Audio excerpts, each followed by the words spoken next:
Hi everyone and welcome to the penultimate video of this series. This is my final page of my journal. This is the October page based on Tim Holtz's 12 Tags of 2012 and his original inspiration in October, which bought embossed metal. Well, actually I think it bought a skull, not a skull, a sort of monster die, but he did that in embossed metal and a patchwork, paper patchwork technique. So this is my version based on his inspiration and the final video of this series. All that's left for me to do is bring you one more video with how to put your journal together, and it's all complete. Decided that this will be 2 volumes, as you will see me make up my mind as I put this final page into the mix. I think it's just that little bit too thick to keep it as one journal, so it's going to be a 2 journal series for 2016, and I look forward to showing you this all bound together in my next video. So the first thing that I need to do is look for lots of different pattern papers in an orange family. So I'm looking for the orange colour scheme for what I've got in mind, and you can use scraps for this paper patchwork technique. This is one of the places that I store my pieces of paper. These aren't quite scraps. I've got 8x8s and 6x6s, and they are all in this little box, and I try to colour code them as best I can. So you can see I've got sections of pink here through to the purple at the back, which I don't have very many of because it's not a colour that I tend to use very often. Lots of green, however, my favourite colour, and I could quite easily index those with little sheets to make them easier to flick through, but I find that I get by with them as they are.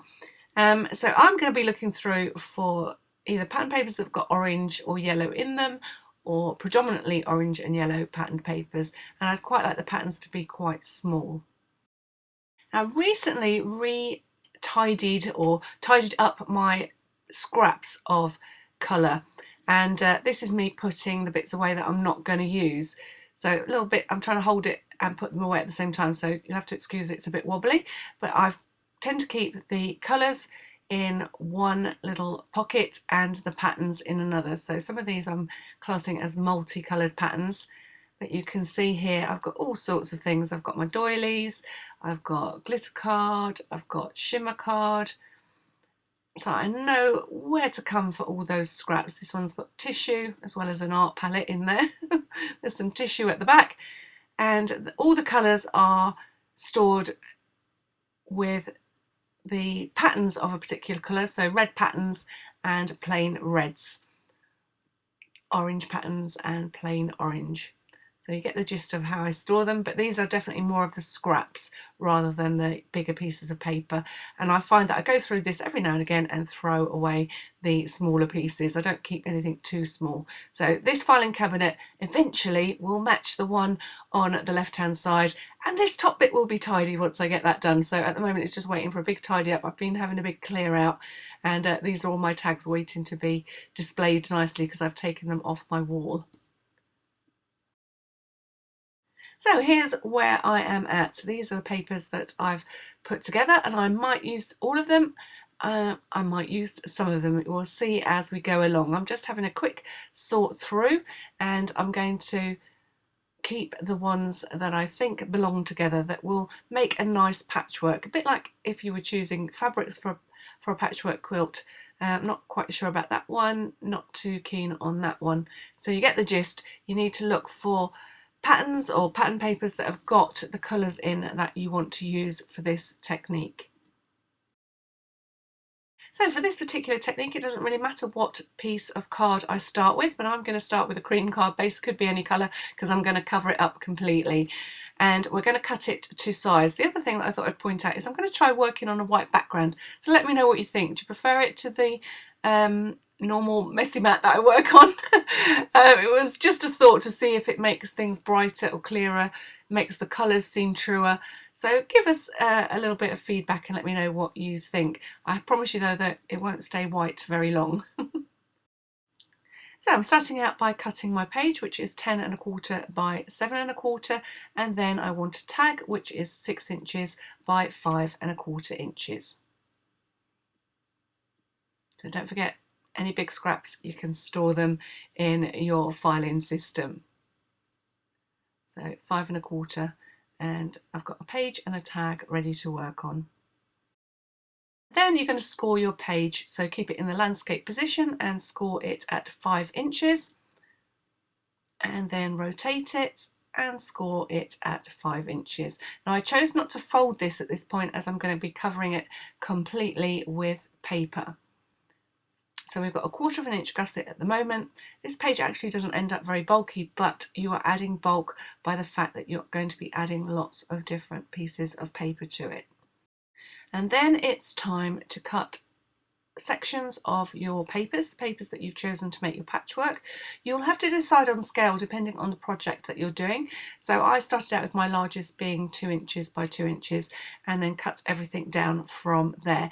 So I'm cutting squares and oblongs of all sorts of different sizes, some large, some small, and I'm going to be doing that for all of my patterned papers. So you don't really want to watch that, so we'll fast forward to where I've got the little pile of patches ready to start creating. So I'm using a Ranger matte multi-medium to glue my pieces of paper down, and I'm also going to be using it as a sealant. So as I put these patches down, you will see me going over the top of each of the pieces. I start out by using the side of the paper that I didn't actually want. Didn't really want all that red. Didn't realise until I put my next one next to it, as you will see. I suddenly realised, no, that's not the way around I wanted it. Can I take it off? Yes, I can. And I'm going to stick that back down onto the page. No real damage done, and let's start again. So I'm sealing over the top of the paper as I go, and it's literally a case of making a random patchwork pattern that you like on your page. It takes a little while, but it's quite easy to do. And the only stipulation I've got for myself, my own rule, is I'm keeping everything straight. But you don't have to. You could do this technique with your papers all wiggledy, woggledy and crooked. I am making sure that I just go off the edge slightly so that I don't get any white edges by mistake, and I just am going to trim those excess pieces off once I've finished. So I'll show you this a little bit fast forward so you can see this build up. So I'm keeping an eye on what I've used and what I haven't used, and really trying to get a random mix of patterned papers. Sometimes I overlap them, sometimes they just fit into the gap nicely. So you can see that the paper will be much thicker, or the page will be much thicker once it's finished because of all these overlapping layers. And you'll see that that will cause me a slight issue when I come to fold this page back into shape. So I'll show you a little thing that I did to counteract the fact that I had a lot of bulk in that gusset section, and it did cause me a few problems on folding the page into shape. So you can see how this patchwork is building up, and we will fast forward now to the next step once you've covered your entire piece with a gorgeous orange patterned mosaic, whatever colour you choose to be working in. So that's my final piece. I'm going to put that to one side to dry before I trim off all the outside edges of the page. Just making sure it's got a nice covering of that matte multi-medium, because I want the papers sealed before I do anything else on top of them. So I've cut 2 pieces of the yellow, which I have used in the patchwork, and I'm going to glue that to both sides of the tag. And here comes another issue. Because my tag was very fat once it was finished, you'll see how I decorate it in just a moment, I will show you at the end what to do if your tag doesn't fit into your journal. I always like to leave in these little mistakes, because they're not really mistakes, they're just things that you have to think on your feet and get around. There's always a solution, and always a creative solution that works. And then of course I need to dry off that matte multi-medium. I haven't quite stuck that down properly, and then glue the yellow paper and 3/4 inch orange strip to the other side of the tag. And then I'm just making sure that everything is dry on my paper patchwork. How pretty is that looking? And then I'm going to cut off the excess pieces of paper. I'm just flipping it over and using my scissors. You could quite easily use a craft knife to trim off any excess.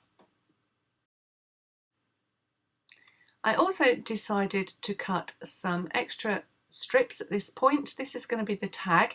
So I was going to do orange dots, but I thought it would be too samey, and I quite like the odd pop of white that's on the background of this page. So I'm going to use this paper to create my 3/4 of an inch strips, which will go down the edges of my page. Because this is actually a piece of paper rather than a piece of card, I am going to reinforce it by sticking it to a piece of card, which I completely mess up and cut the wrong sizes. You can see me here cutting some 1/4 of an inch strips of this spare piece of card, and they will be used later when we join the pages together. And I'm also cutting 2 strips at 3/4 of an inch, and then 2 strips of the pattern paper also at 3/4 of an inch. Then I'm sticking the pattern paper to the card, and I will let that dry before I stick them to my page. So you can see that they are ready, once they're dry, to attach to the edges of the page. So for the next step, it is really important that your page is dry and that your page is sealed with the matte multimedium. You could work on a shiny surface if you want to use or prefer the look of a gloss multimedium. And I'm going to add shading to my paper quilt. I've picked the colour that I think best goes with my orange little patches, and I am using a Faber-Castell big brush marker, a Pitt pen it's called. It's Indian ink, and it has the lovely property that whilst it's wet you can smudge it and blend it, and then once it's dry it's permanent. So it's quite a good thing to know about your products, whether they're water fast or whether you need to seal them before you can do any work on top of them. This, once it's dry, will be permanent, so water won't shift it, and it also has the property of being a little bit slow to dry, which means I can blend it in with my fingertip. If I completely make a mistake, if you're quick and you get a baby wipe like here, you can remove the ink that's where you don't want it and start again. So you can see I'm going around the edges of each of the patches, and I'm trying to make some patches look like they're sitting on top of others. So I'm literally going and highlighting, if you like, around the edges of where one paper overlaps another. I'm not going to show you the whole sheet again because it does get a little bit boring. You can see what I'm doing, and we will move on to the next step. So you can see, you know, the difference between the left and the right. If you prefer the left, you actually don't even need to do this step if you don't want to. And at this point I am going to do the faux stitching. Again, I'm working with a pen that is permanent when it is dry, and I kind of wish, looking at it now, it had a slightly finer tip, but as it happens I'm going to change my mind a little bit about the stitching on the patchwork, but the idea is to make it look like a piece of patchwork that's been stitched to the page without actually getting out your sewing machine. I'm keeping it to a running stitch. You could do zigzags if you wanted to, or cross stitch. It depends on how much time you want to take doing it, but you can see that it looks really effective once it is done. Now I do like it as it is, it's just that what I do to it next, I wasn't happy with how it showed through the next layer, and it kept bugging me all the way through to the end when I finally change it, which you'll see. And that's one of the messages I would like to give you when you're art journaling. If you are new to this, old hands at it will know this. There's no right or wrong. It's all about enjoying the process, enjoying what you've created, and if you think something is annoying you and you don't like it, then it doesn't take long to get a bit of paint out or some kind of marker and change it to something you do like. At the end of the day, it's paper and we should be enjoying what we're creating. If we're not, we can change it. If we still fail to get something we like, it's okay just to chuck it in the bin and start again. So I've done roughly half a page and I just wanted to stop there, and I'll carry on off camera finishing this off. So again, stitching is optional. You don't have to do the stitching if you don't like the stitching, but I will also be doing the same techniques on the tag. So I want to create some patches. Now, you know, I eventually found my pictures, that all of my tags on one side have got a picture of the original inspiration plus a photograph, a memory of that month that has sprung to mind as I've been creating my page. So this tag definitely didn't want to stick to the paper, but I'm going to stick some little patches all the way around the edge of the tag. That's what made it quite thick. If you think now, I've already got 3 and sometimes 4 layers where the orange strip overlaps the yellow of paper, and now I'm going to add another 2 layers in because I'm folding these around the edge of the page. So this tag ended up a little bit thicker than they normally do, and I will show you how to be able to get that in the pocket once it is done. So I'm literally going to work my way all the way around the edge of the tag, again making sure that everything is stuck down well and that the paper is sealed so that I can do the same techniques on the tag that I have just done on the page.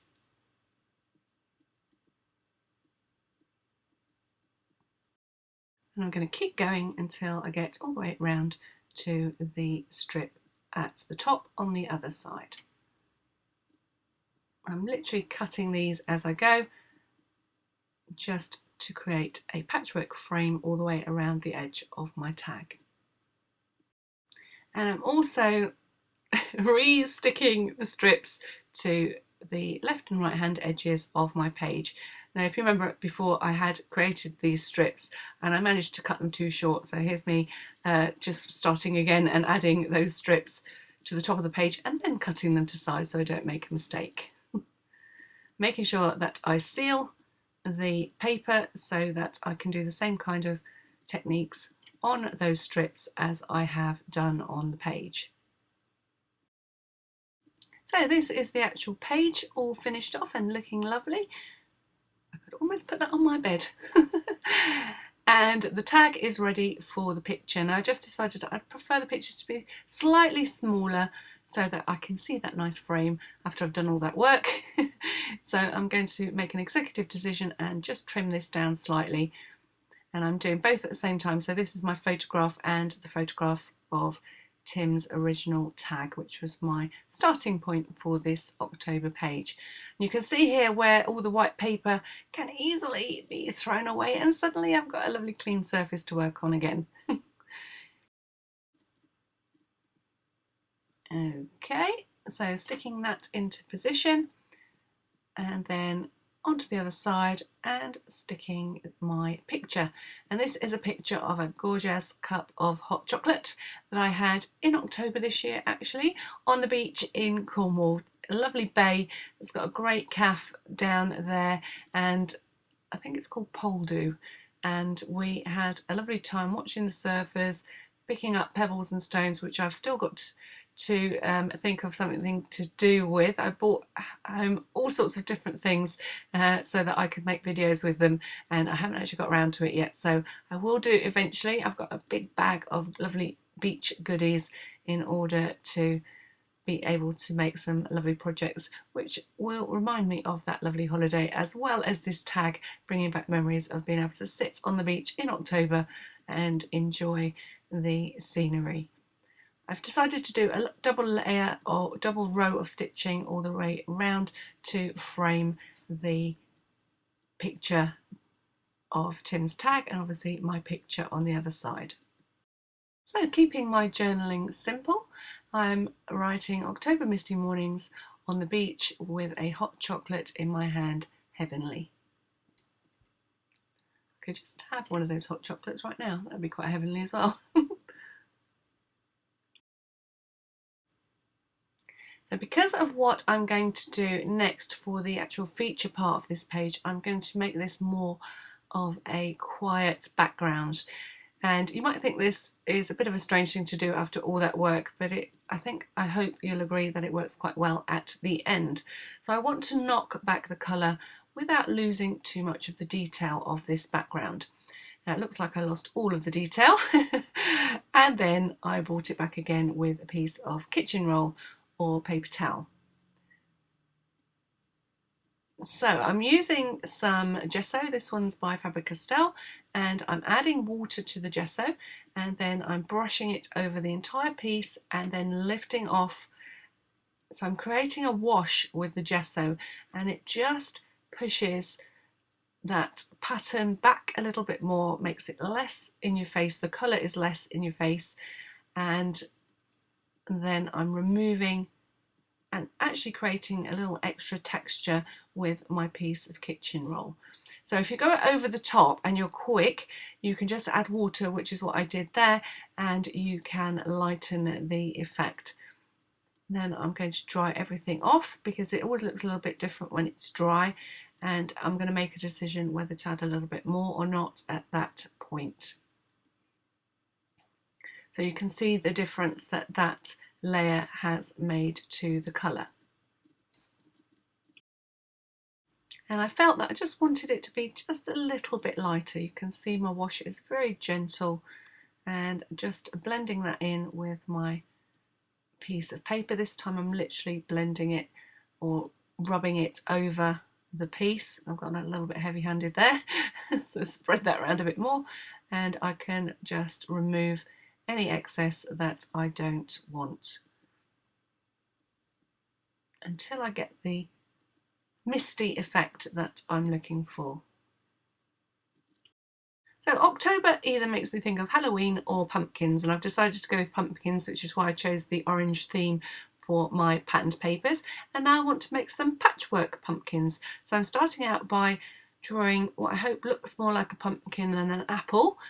Looks a bit like an apple once I put the core in and think about leaves. But I think they look like pumpkins when we've finished. So could look like a tomato actually as well. So I'm going to use this as a template. So this is something that you could use for other things if you wanted to make other items from pattern papers. So I've sketched my piece first, and the first thing I want to do obviously is make some pumpkins. So you've got a choice. You can either cut around it freehand or you can draw around it depending on your confidence. You'll see me do a mixture of both. This is slightly big to hold onto, so I'm going to draw around it and then cut it out. And this gives me my starting pumpkin. This is going to be the smaller of the two. I'm going to have 6 pumpkins in total. So these are my 2 larger pumpkins, and then I'm going to make another smaller template and cut myself 4 smaller pumpkins. So the idea is to make a pile of pretty patchwork pumpkins at the bottom of my page. So the next step is to cut out one of the sections of the pumpkin. So this is going to be a patchwork piece on top of the base pumpkins that we've already created. This will become clearer as we go along. So I'm just thinking about which pattern paper to use, and I'm going to be working on the 4 smaller pumpkins first. So again, you can see you could draw around this if you feel more comfortable, and then we're going to stick them in position. So use your main template, add glue, and then you've got the perfect spot on your pumpkin to stick your patch. And I need to do that for each of my pumpkins. So each of the patches I'm cutting out of a contrasting piece of paper.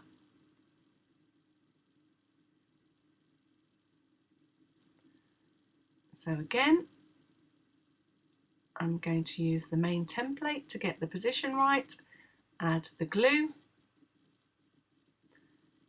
and then stick the paper into position.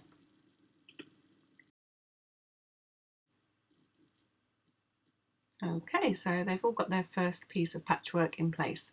So next I'm going to remove the right hand side piece because that's going to stay exactly as it is, and I want my next section. So I've decided to leave two pieces in the same colour as the base of the pumpkin, and the next piece I want to work on is this piece on the right hand side. So I've still got enough of my template left to be able to position this piece. You can see I'm not going to want to use this dotty piece here because it on that pumpkin that you can see with the template on top of it, as it's the same piece. So then I'm going to do exactly the same thing, add my glue with the template in position and position my patchwork piece. And I can remove the template and my patchwork is in exactly the right place, and I'm going to repeat that for all the remaining pumpkins. So for this final piece,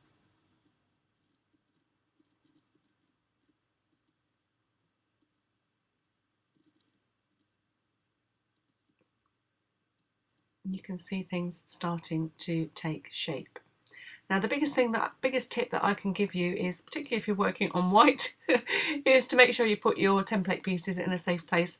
Otherwise you could end up throwing them away by mistake as you work your way through all the different pieces. So the next piece I want is to go on top of the pumpkin, and the final piece will be the stalk. So keep that piece to one side as it's getting quite small now, and then you're going to repeat that same process. Now this might be a little bit fiddly to cut holding on to, so you might want to just draw around this piece. Or you can persevere like me. And then all I'm doing is making sure that all the pieces that I put in are pieces of pattern that I haven't used before on this particular pumpkin. So you can see here I've got two pieces left to finish this pumpkin off. So I'm going to repeat that step on all the other pumpkins. So this next piece is quite a fine piece to cut out. So I left it attached to the stalk. I didn't actually try and cut it off. I'm going to cut it as one piece, and then I'll cut the stalk as the final piece, because I just felt it was going to be a little bit too fiddly to cut that little sliver of pattern paper on its own. So again, it's just a case of working out which pattern paper you want to use on which pumpkin. And again, you're going to repeat that process for all 4 pumpkins.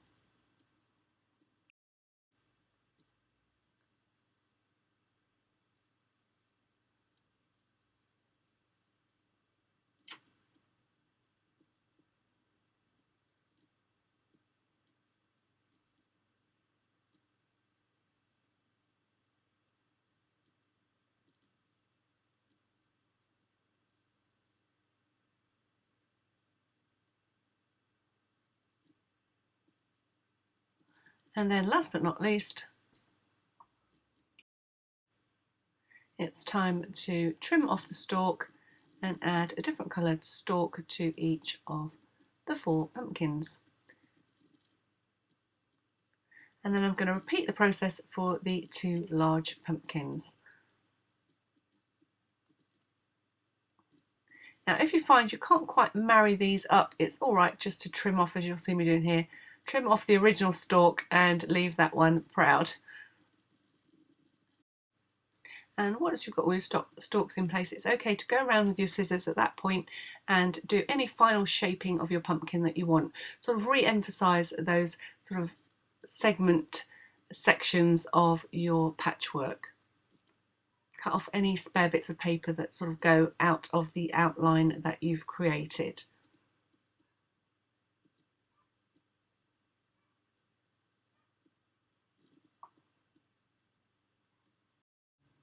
Okay, so now we have our 6 patchwork pumpkins, and it's time to stick them down on our page. So you can really see how the layers are building up now and how this page becomes quite chunky when it's finished. And then again, I'm just gluing all my pumpkins into position.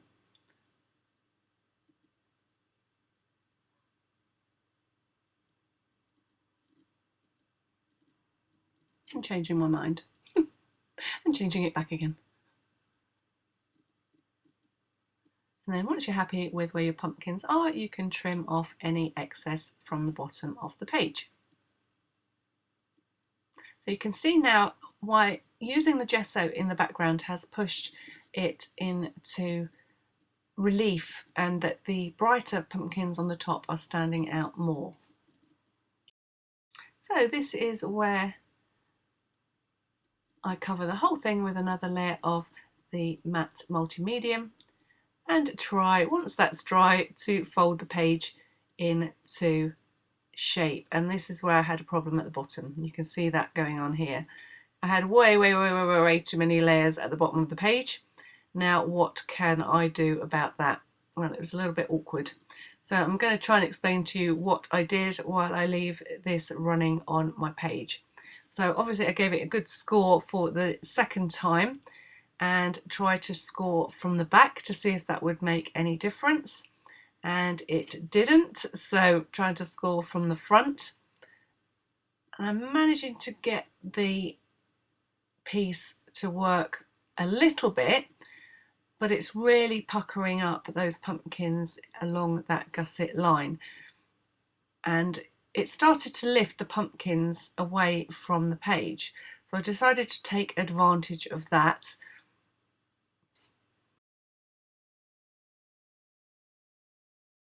This is going to show up on camera, but I'm just literally cutting through, or trying to cut through, the top layers of the pumpkin.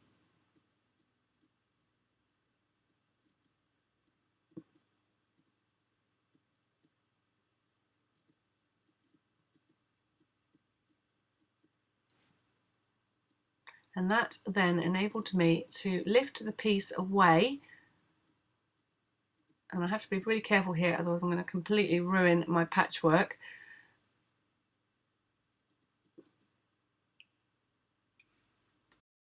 I'm lifting away the top layer of the pumpkin and then scraping away some of the patchwork that is underneath.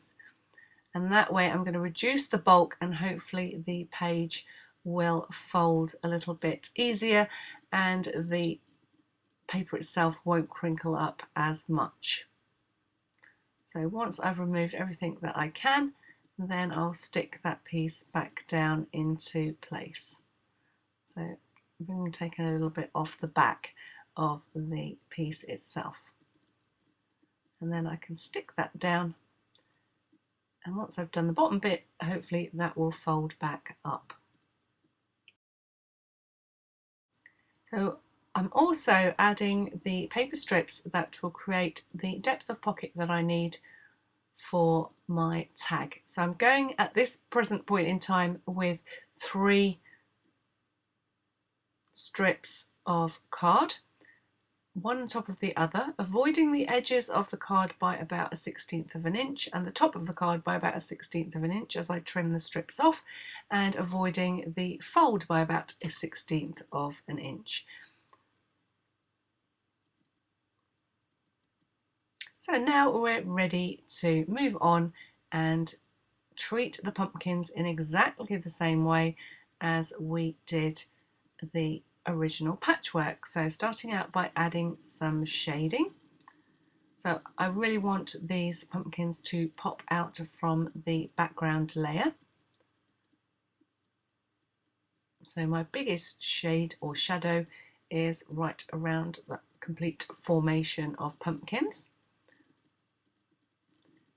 And then I'm going to do exactly the same as we did on the patchwork in the background and add the shadow to each of the patchwork pieces.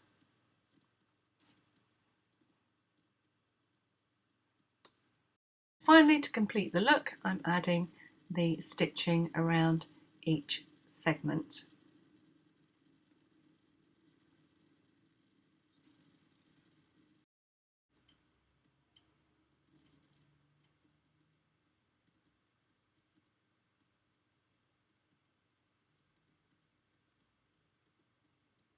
Now you can see, because we've used the gesso, that the pumpkins stand out nicely against the background, but I did feel that I wanted the background to be one shade lighter, so I'm going to add more gesso.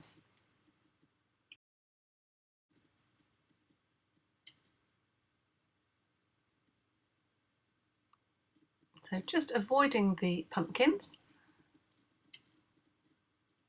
and then patting off the excess.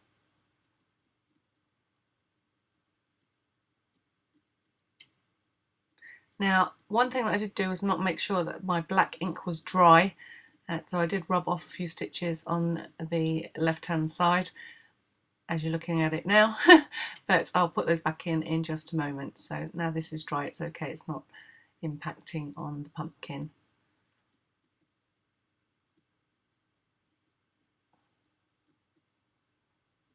And I'm just liking the way that those pumpkins are popping out even more from the background. So just removing any excess from the pumpkins themselves, and then wherever I've rubbed off any stitching, I'm just going to pop that back in with my pen.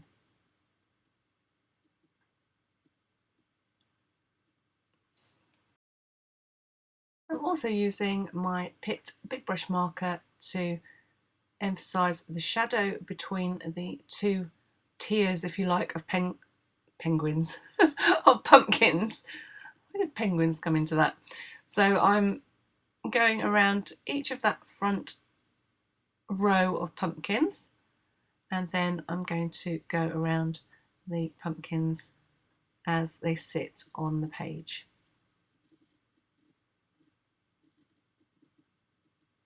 And by darkening that shadow on top of the gesso, it just makes everything pop forward away from the background.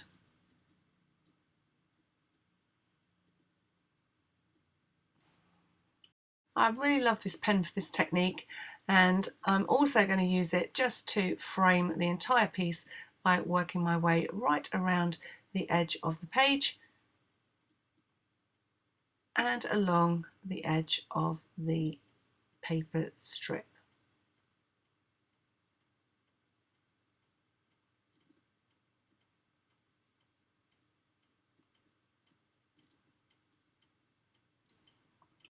And looking at my piece, I just decided I wasn't happy with those black stitches, and I went over the black stitches on the whiter background with a white pen.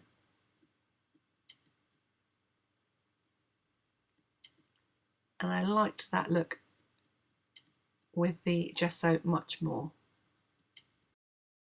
And then, just to emphasise the strips on the edge of the page, I'm going over the stitching with the black pen, because the gesso muted out the stitching on these little strips at the side.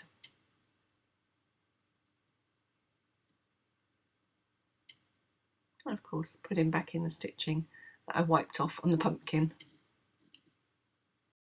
So the next step is the quote, and I got this off the internet. I really thought this was a lovely quote for autumn.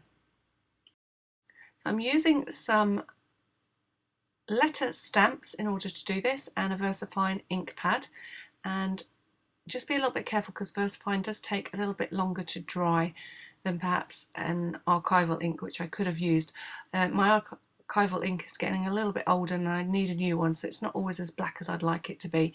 So I wanted this to really stand out, so I'm using this VersaFine, but I did smudge it a little bit, as you will see, so I'm just pointing it out to you so that you don't do the same. How beautifully leaves grow old, how full of light and colour are their last days. I think that's really nice quote, something to live by, to make sure that you too make the most of growing old and be the most beautiful and bright that as you can be. Now I made a little bit of a mistake here on couldn't quite fit the name of the person that said those words originally, so that's John Burroughs. So I'm just going to use my gesso in a moment in order to fix that. So the next thing that I'm using is some distress glitter. I'm down to my last bits of distress glitter and I'm just rubbing glue onto my pumpkins and then giving them a sugar coating, and I decided more is more in this instance, and I decided I wanted to do it on the strips at the side of the pumpkin, and you'll see that I changed my mind in a moment and decided to do all of the pumpkins with this almost looks like sugar coating. It's more subtle than a lot of sparkly glitters. It's very, very good if you're putting a little bit of sparkle on something that's vintage. So I'm just literally smudging glue over the entire pumpkin and adding that layer of frost.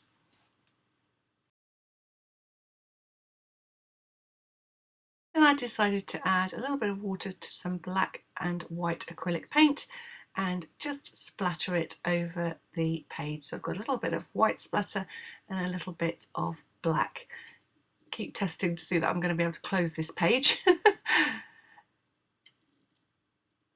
And the next thing that I'm going to do is create the little hole for the top of the tag and the decoration for the pull of the tag. Using this Tim Holtz Alterations die, I've got some leaves in some black glitter cardstock that I've cut out. I'm going to use some of them on my pumpkins and some of them on the top of this tag. I'm going to start by adding some ribbon, so roughly halfway along the top of this strip, right in the middle, I'm going to add a hole and then some ribbon. Decided to keep this part fairly simple. I've got orange, red and black, and I'm just going to tie a double knot and trim off the ribbons diagonally so that they don't fray.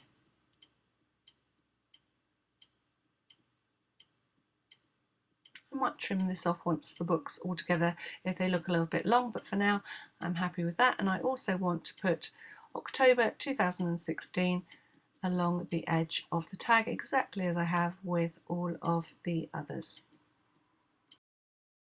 Another Ranger product here, and adding those final letter stickers. These are really, really useful. Great for scrapbooking as well. Perfect size to add some journaling to a page. And then I'm adding 2 glittery leaves to each side of the ribbon.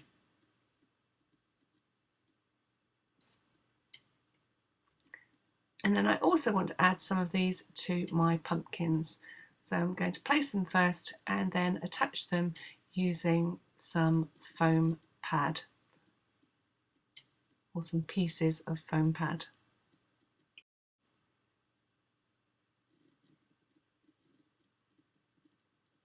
And sticking them in position on the pumpkins.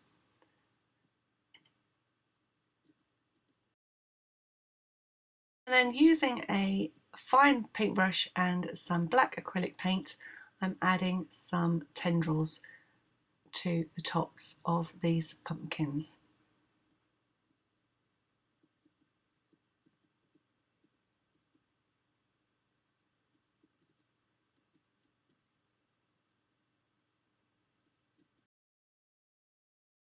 Once all of this was dry, I was ready to stick my second 6 months of my 2016 journal together. So I've got 2 little sections here, so make sure your pages are all up the right way, and then I'm going to glue the left hand side of one page to the right hand side of the other. So take your time doing this. We want our spines to all line up nicely once we're finished, which will make it much easier to stick into the cover once we make that in the next video. And this is where I find out that the tag doesn't quite fit.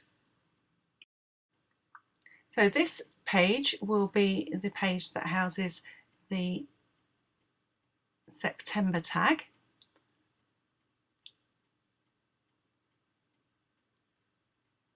and I'm just making sure that everything is glued down properly and making sure that everything lines up before I just hold this in position for a little while and make sure that everything is where it needs to be.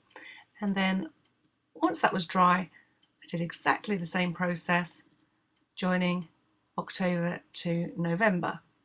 And as we do this, you can see how very, very different and how many different techniques I've tried as I have been putting these pages together. It really is a great way to record your artistic journey throughout the year, and I really hope that you're going to join me and play along with me in 2017. So I'm teaching a class at the end of this week.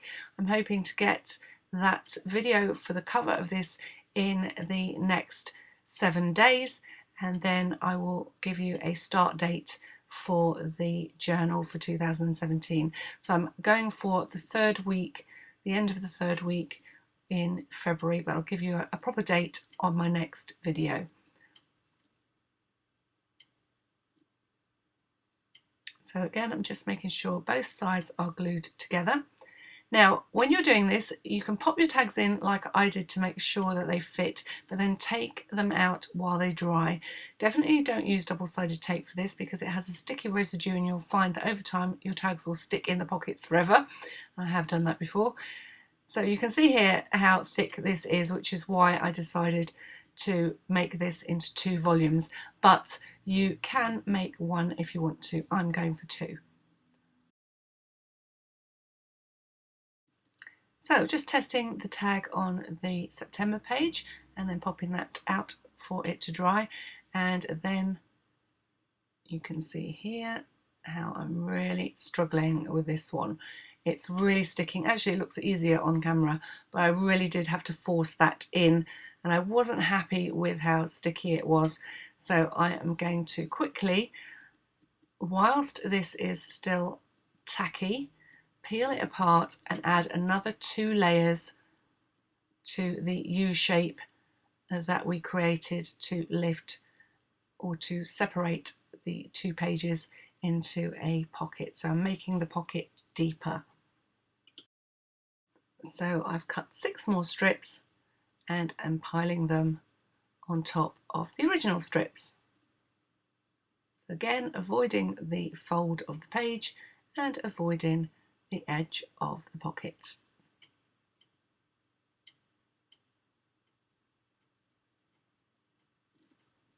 And then once that's dry, we're ready to put the 2 pieces together.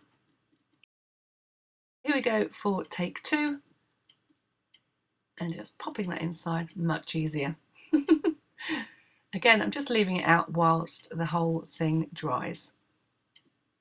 So that's the final page in my journal for 2016, and the next video will show you how to cover these 2 volumes of a record of all the creativity that you've had during the year, or that I've had during the year. I hope you've been playing along, and that the tags have a scrapbooking element to them, and that's what I'm going to follow with my 2017 series, and I hope that you'll play along. More details on that in the next video, as well as what the format will be like. Actually, it won't be the next video, it'll be the video after that. We'll finish this one first and then start 2017 afresh. I look forward to taking you along with me on that journey, and hopefully we'll discover great things that we can do with our mixed media products that produce beautiful pages and record many happy memories in 2017. So until next time, don't forget, if you've enjoyed this video, to hit the like button, the subscribe button and the share button. Any of those in any combination, that would be great. I look forward to seeing you again very soon. Thank you for watching.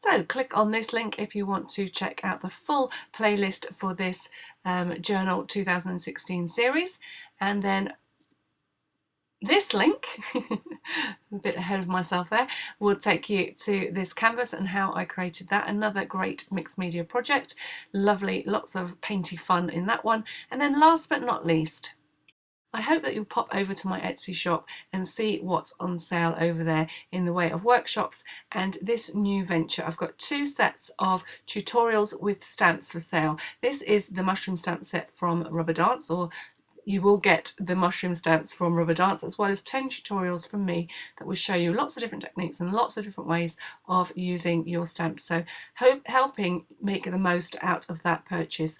We spend a lot of money on stamps. It's great to have a ton of ideas to get you going and make the most out of your purchase. So I hope to see you over there at my Etsy shop. Follow this link.